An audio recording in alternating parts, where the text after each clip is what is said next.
Hello and welcome back. Today we're going to look at automating an EQ, which I think is a really cool effect. It's something that's really useful in dance music, and I think it's something that can be really useful in your radio show as well, particularly in the chart section. So let's have a look at how we get started. I'm going to start by looking at my first track, and my first track is this thing called Push and Pull. And you can see if you've watched the automation video already, I've left just a little bit overhanging before the chart kicks in, and a little bit on the last track, and you can see my volume automation.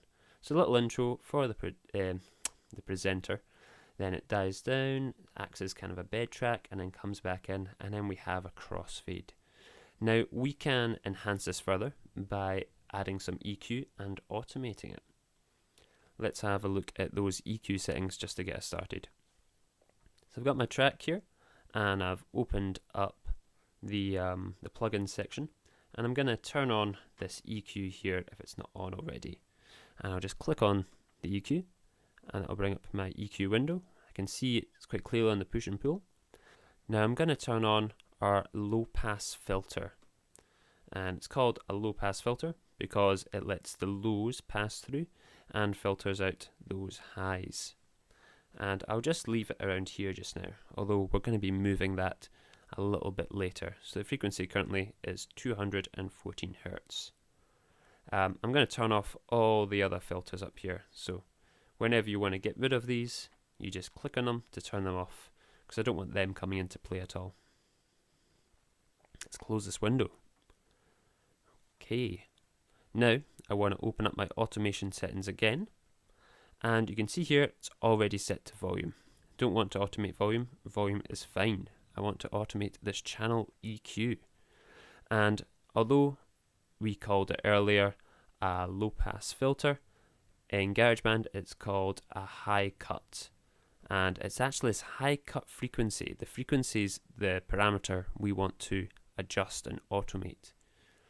So going to click on high cut frequency, and if I click on it there, you'll see it's kind of already set up for 214 Hertz. Right, so let's go in and have a look at my presenter. My presenter starts talking about there, and I want to cut those frequencies when he starts talking. So let's give those frequencies back, and we can move them back just now, because I actually want a lot of those lovely high frequencies in at the very beginning. I just don't want them in when he's talking. And let's kind of gently start cutting those frequencies so we can really hear what's going on when this filter kicks in. Take it away to about, let's go to 136 just there. And then after he's introduced the track, let's gently bring those frequencies back. I don't want to do it too suddenly. I want people to hear this effect happening, because I'm really showing off when I'm doing this. This is some advanced stuff for National 5. And then again, when we come back to the presenter, let's gently get rid of these high frequencies, and we'll leave just those lovely bass frequencies. Okay, now I don't know quite what this sounds like yet. Let's go into our channel EQ again, and we'll open up this push and pull. And if I slide this alongside the automation, you can see where it's going to kick in and start filtering out those frequencies.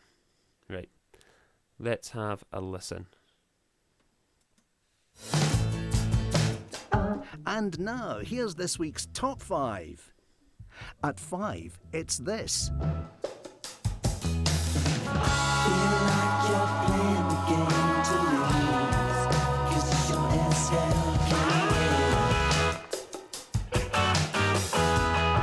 Down 3 places, it's this song at number 4.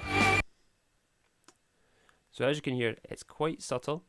It just takes out all those high frequencies and kind of leaves it sounding a little bit like if you were listening to music in a different room. It does cut a little bit of the volume as well, because there's a lot of energy up in these higher frequencies.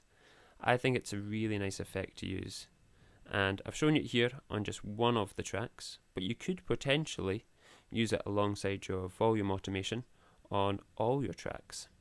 So a really nice idea, and I hope you give it a shot.